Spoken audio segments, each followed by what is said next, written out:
pagi Bu. Pagi dok. Ada yang bisa dibantu? Saya mau cek kesehatan sih dok. Atas nama siapa? Sama Ibu Hani, Umurnya? 65 tahun. Ada keluhan Ibu? Keluhannya itu saya sering banget buang air kecil ya dok. Terus tidurnya terganggu, sering pusing juga. Terus Ya sering pusing, sulit tidur juga ya? Iya. Ya. Ibu nanti saya akan cek kesehatan ya Bu. Nanti Ibu bisa cek berat badan terlebih dahulu dan juga Ibu bisa cek kadar gula darah Ibu ya. Baik Ibu, yuk dicek dulu berat badannya Bu. boleh?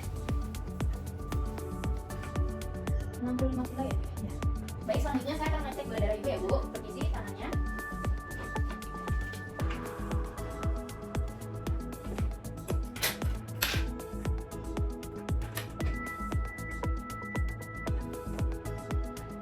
Ibu, ini hasil gula darahnya tinggi ya Ibu, ada di angka 200. Baik Ibu, setelah dilakukannya cek kesehatan tadi, saya memiliki beberapa pertanyaan. Ibu cukup jawab pertanyaan dari saya ya Bu ya. Untuk pertanyaan yang pertama, apakah Ibu memiliki keturunan dari ayah Ibu atau yang lainnya yang memiliki riwayat diabetes? Ada seduk dari ibu saya. Ibu ya. Apakah Ibu sering melakukan aktivitas fisik seperti olahraga atau jogging? Tidak pernah. Tidak pernah. Apakah Ibu ini sedang hamil? Tidak dok. Tidak. Apakah Ibu memiliki riwayat penyakit yang lainnya seperti hipertensi atau kolesterol? Ada dok hipertensi. Hipertensi ya. Baik Ibu, berdasarkan jawaban-jawaban dari Ibu tadi, saya menyimpulkan ya Ibu bahwasanya ini Ibu mengarah ke riwayat penyakit diabetes ya Ibu, yang mana faktor dari resiko diabetes ini yang pertama itu ada berat badan, yaitu Ibu ada di angka 65 kilo, yaitu kelebihan ya Ibu. Kemudian untuk umurnya itu Ibu sudah memasuki masa lansia yaitu 65 tahun.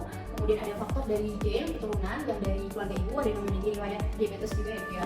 Kemudian tadi sudah dicek gula darahnya, gula darah Ibu itu 200 yang mana itu melebihi batas normal ya Bu. Kemudian gestasi diabetes itu seperti pada kondisi hamil, karena ini Ibu tidak hamil, jadi ini saya kasih tahu aja faktor resikonya ya Bu ya. Kemudian untuk yang terakhir itu ada kesehatan yang lainnya, itu seperti Ibu memiliki riwayat hipertensi. Nah, selain hipertensi juga ada dari kolesterol tinggi atau darah tinggi, dan ini sangat memiliki resiko yang tinggi pada faktor diabetes. Mau tanya dok, untuk pencegahan diabetes itu sendiri gimana ya dok?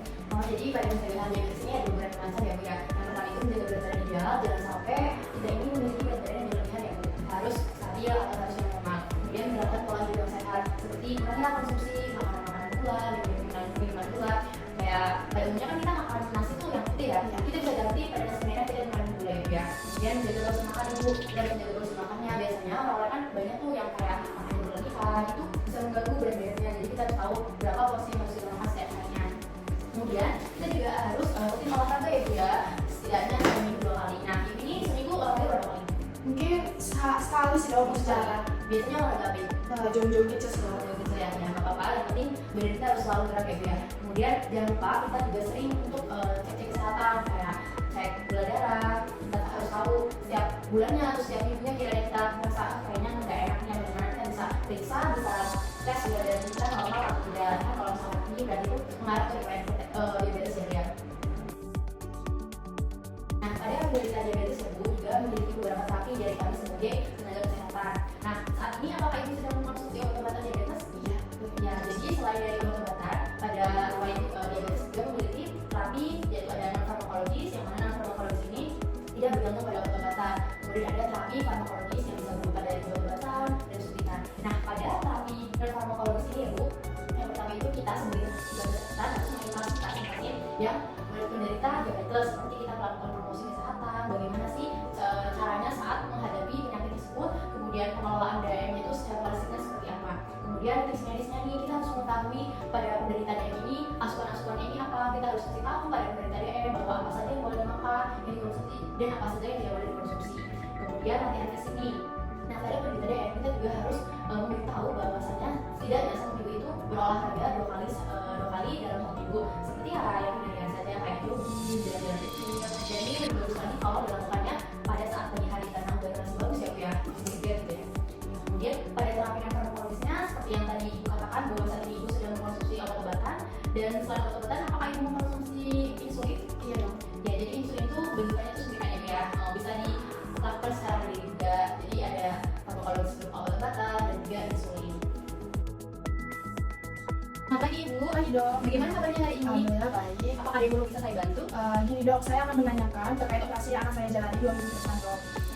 Sebelum bahas operasi Ibu, saya perlu beberapa pertanyaan untuk Ibu. ibu, sebelumnya apakah ibu memiliki riwayat penyakit seperti hipertensi, diabetes, jantung? Ada diabetes dok. Diabetes ya. Untuk diabetesnya sudah berapa lama ibu? Kurang lebih selama 5-6 tahun sih dok. Cukup lama ya. Nah ibu jadi pada penyakit diabetes ini memiliki keberhasilan pada saat pembedahan ya ibu ya. Nah beberapa resikonya ini tinggi juga ibu, seperti nanti bisa terjadinya infeksi, kemudian ada pendarahan, kemudian pada penyembuhan lukanya ini juga cukup lama ya ibu ya. Kemudian gagal ginjal dan serangan jantung.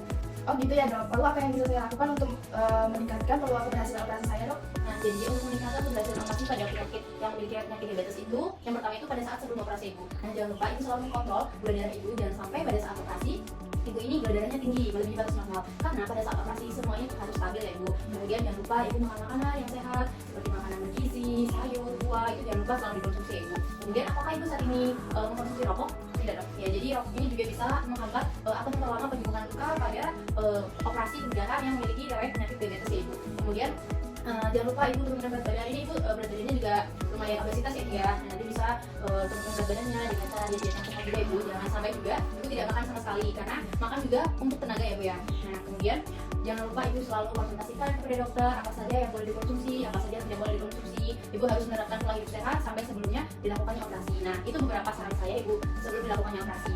Nah nanti setelah ibu sudah dilakukan operasi pun saya memiliki beberapa pantauan ya bu, untuk nanti ibu juga bisa melaksanakannya. Pertama itu ibu selalu memantau gula darah ibu, jangan sampai ibu tidak memantau. Ibu bisa cek gula darah, bisa ke puskesmas, bisa ke tempat dokter atau yang lainnya. Nah apakah gula darah ibu ini setelah dilakukan operasi stabil, normal atau tinggi ya bu ya. Kemudian konsumsi obat yang sudah diresepkan oleh dokter, obat-obat diabetes atau obat-obatan yang diberikan setelah pembedahan ya bu ya. Kemudian beristirahat ya ibu dengan cukup, ibu jangan kebanyakan pikiran, biar istirahatnya cukup, tidak begadang dan sehat ya bu ya. Kemudian jangan lupa ibu berjalan kaki secara rutin, seperti misalkan kayak jogging 1 minggu 2 kali, atau ya setiap pagi itu juga bagus ya bu.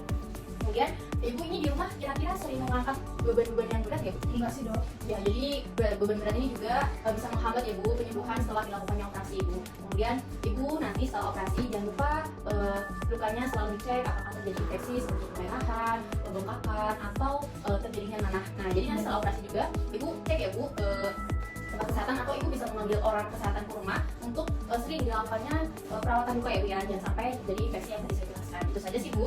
Baik dok, terima kasih atas sarannya. Saya akan berusaha semaksimal mungkin untuk meningkatkan keberhasilan operasi saya dok. Bagaimana, apakah ada yang bisa saya bantu? Saya ingin mengontrol gula darah dan mengkonsultasikan tentang diabetes dok. Baik, sebelum selanjutnya saya akan mengecek gula darah ibu terlebih dahulu ya. Permisi, izin.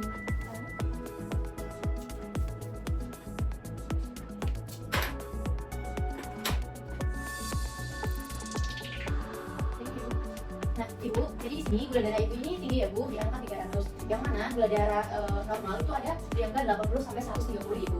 Wah gitu ya dok. Lalu gimana cara menurunnya ya dok? Nah, ada beberapa cara ibu untuk menurunkannya. Itu salah satunya ibu bisa mengatur pola makan ibu. Kemudian ibu perlu mengikuti diet diabetes yang sehat dan seimbang ibu. Bisa kan dokter jelaskan lebih detail tentang diabetes dok? Ya tentu saja ibu. Jadi pada diabetes ini memiliki beberapa tujuan. Yaitu yang pertama untuk mengontrol gula darah ibu, jangan sampai pada diabetes ini gula darah ibu melebihi batas normal lagi seperti tadi ya ibu. Kemudian untuk menjaga berat badan ibu untuk tidak sampai berlebihan atau obesitas ya ibu ya. Kemudian untuk mencegah komplikasi diabetes lainnya. Nah, ada beberapa prinsip nih ibu untuk utamanya dia diabetes. Yang pertama, ibu batasi konsumsi karbohidrat. Misalnya nih, ibu biasa mengkonsumsi nasi putih yang banyak gula, ibu bisa ganti ke nasi merah yang tidak mengandung gula. Kemudian ibu bisa mengkonsumsi roti gandum dan oatmeal, itu bisa menjadi salah satu pengganti karbohidrat yang dihindari itu ya bu ya. Kemudian hindari karbohidrat seperti gula putih, seperti makan makanan yang manis dan tepung-tepungan yang putih ya bu ya. Kemudian yang kedua, ibu bisa memperbanyak konsumsi serat ibu seperti sayur-sayuran, buah-buahan, kacang-kacangan. Nah untuk yang ketiga, pilih protein yang bagus ibu. Ibu bisa memilih dari ikan, kemudian ayam yang tanpa kulit, kacang-kacangan. Nah hindari makan daging merah yang ada lemaknya ibu ya. Kemudian yang selanjutnya itu batasi konsumsi lemak jenuh. Nah konsumsi lemak jenuh ini bisa meningkatkan kadar kolesterol juga ibu, seperti lemak. Nah ada juga lemak yang tak jenuh ibu. Ibu bisa mengkonsumsi minyak zaitun, alpukat, kacang-kacangan. Itu bagus juga ibu untuk diabetes. Kemudian, apakah ibu ini sering minum air putih secara rutin? Iya dok. Ya bagus sekali ya ibu. Jadi wajibnya itu satu hari itu 8 kali gelas ya ibu ya. Jangan sampai 8 gelas itu tidak terpenuhi dalam satu hari itu. Ya jadi untuk meningkatkan juga kebugaran ibu, meningkatkan pencernaan juga. Pokoknya air putih itu sangat-sangat penting ya ibu ya bagi kehidupan. Ya gitu ibu. Terima kasih atas sarannya ya dok. Ya, nah ibu tapi jangan khawatir. Saya akan membantu ibu bagaimana membuat rencana untuk diet ibu yang bagus dan seimbang memenuhi kebutuhan ibu.